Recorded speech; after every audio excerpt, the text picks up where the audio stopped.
মানুষ জন্মের সময় কেউ বিখ্যাত হয়ে জন্মগ্রহণ করে না, জন্মের পর জাগতিক জীবনে তার কর্মকাণ্ডের কারণে মানুষ বিখ্যাত হয়, হয় স্মরণীয় হয় বরণীয়। তা আজকে আমি এমন কিছু স্মরণীয় বরণীয় মানুষের সাথে আপনাদের পরিচয় করিয়ে দেব, যারা এই উপজেলাতে স্মরণীয় বরণীয় হয়ে আছেন। তারা আছেন বিভিন্ন শিক্ষা প্রতিষ্ঠানের মাধ্যমে এই উপজেলাবাসী তাকে আজীবন মনে রাখবে এবং এই কমিউনিটি তাদেরকে স্যালুট করবে। যশোরের ঝিকরগাছা উপজেলায় প্রায় 2 শতাধিক শিক্ষা প্রতিষ্ঠান রয়েছে। এসব শিক্ষা প্রতিষ্ঠানের মধ্যে 12টি শিক্ষা প্রতিষ্ঠান বিভিন্ন ব্যক্তির নামে রয়েছে। এর মধ্যে কলেজ পর্যায়ে রয়েছে ঝিকরগাছা সরকারি শহীদ মশিউর রহমান ডিগ্রি কলেজ ও নাভারণে শেখ আকিজউদ্দিন কলেজিয়েট স্কুল। 1971 সালে স্বাধীনতা যুদ্ধের পরে এই কলেজটি সরকারি শহীদ মশিউর রহমান ডিগ্রি কলেজ নামে পরিচিতি লাভ করে অত্র এলাকার কৃতি সন্তান শহীদ মশিউর রহমানের প্রতি শ্রদ্ধা জানিয়েছে। এটাই আমাদের ইতিহাস থেকে প্রাপ্ত তথ্য। মাধ্যমিক বিদ্যালয়গুলোর মধ্যে আছে পৌর সদরের ঝিকরগাছা বদরউদ্দিন হাই স্কুল। বিদ্যালয়টি 1936 সালে মরহুম হাজী বদরউদ্দিন আহমদ রহমতুল্লাহ আলাহি প্রতিষ্ঠিত করেন। বিদ্যালয়টি প্রতিষ্ঠার পর থেকে এই উপজেলায় জ্ঞানের আলো ছড়িয়ে যাচ্ছে।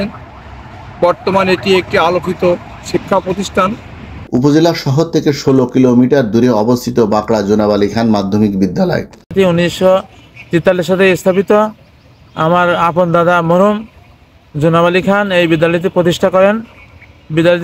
বিদ্যালয়টি প্রতিষ্ঠার পর থেকেই এলাকার শিক্ষা এবং সংস্কৃতির অনেক উন্নয়ন হচ্ছে এবং আগামীতে হবে ইনশাল্লাহ।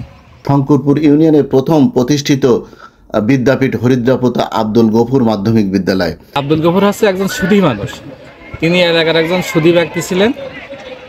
ওনার নাম অনুসারে 1970 সালে স্কুলটা স্থাপিত হয়। কায়েমকোলায় অবস্থিত আলিমুন্নেসা উচ্চ বালিকা বিদ্যালয় ও কারিগরি কলেজ।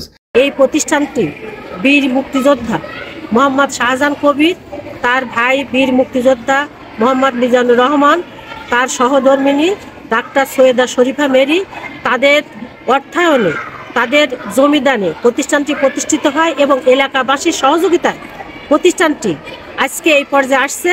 এই প্রতিষ্ঠানটি হওয়াতে নারী শিক্ষার অগ্রগতি হয়েছে। এই প্রতিষ্ঠানটি হওয়াতে অত্র এলাকায় বাল্যবিবাহ রোধ হয়েছে। পানিসারাতে অবস্থিত সুরজ্জান মাধ্যমিক বিদ্যালয়। পানিসারা সুরজ্জান মাধ্যমিক বিদ্যালয়, এই বিদ্যালয়টি প্রতিষ্ঠা করেন আমার চাচা মীর শাহাদাতুর রহমান। মরহুম মীর সুরজ্জান আমার দাদা, তিনি ছিলেন একজন শিক্ষানুরাগী। করিম আলী কুন্দিপুর আব্দুল খালেক আলিম মাদ্রাসা। সাতক্ষীরা থেকে আব্দুল খালেক নামে একজন সদী সাধক এসে এখানে অবস্থান নেয়। এটা একটা সারথি বিল্ডিং ছিল প্রথমে। সেই বিল্ডিংয়ে উনি রাত যাপন করতেন এবং এলাকার লোক নিয়ে দিনী শিক্ষা দেওয়ার জন্যে উনি বাচ্চাদেরকে ডেকে এনে একটু লিলি বিস্কুট সহ বিভিন্ন বিস্কুট দিতেন এবং আস্তে আস্তে আরবি শিক্ষা দিতেন। কিছুদিন দেওয়ার পরে উনি চিন্তা করলেন এটা একটা আলিয়া মাদ্রাসা তৈরি করা উচিত। সেই হিসাবে উনি এই আলিয়া মাদ্রাসার নামকরণ করেন এবং মাদ্রাসা বোর্ডের চেয়ারম্যান ছিলেন, তার নামও ছিল আব্দুল খালেক সাহেব। উনি তাকে যে বললেন যে আমি আপনার নামে প্রতিষ্ঠান করছি, আপনার চলে আসতে হবে। মাদ্রাসা বোর্ডের চেয়ারম্যান এখানে চলে আসলো। মাদ্রাসা বোর্ডের চেয়ারম্যান এসে দেখলো তার নিজের নামে প্রতিষ্ঠান। আল্লাহর রহমতের সঙ্গে সঙ্গে অনুমোদন দিলেন। আজ পর্যন্ত সেই দিনের শিক্ষার আলো ছড়িয়ে বেড়াচ্ছে অত্র এলাকায়। বারবাকপুর হাজী রফিউদ্দিন আলিম মাদ্রাসা, রাজাপুর কিনায়েত আলী প্রাথমিক বিদ্যালয়, কীর্তিপুর নাজমুল ইসলাম সরকারি প্রাথমিক বিদ্যালয়। 2001 সালে আমার ভাই শহীদ নাজমুল ইসলাম ওনার একক প্রচেষ্টায়, একক উদ্যোগে এই কীর্তিপুরে এই শিক্ষা প্রতিষ্ঠানটি গড়ে ওঠে, যেটি বর্তমানে নাজমুল ইসলাম সরকারি প্রাথমিক বিদ্যালয় নামে পরিচিত।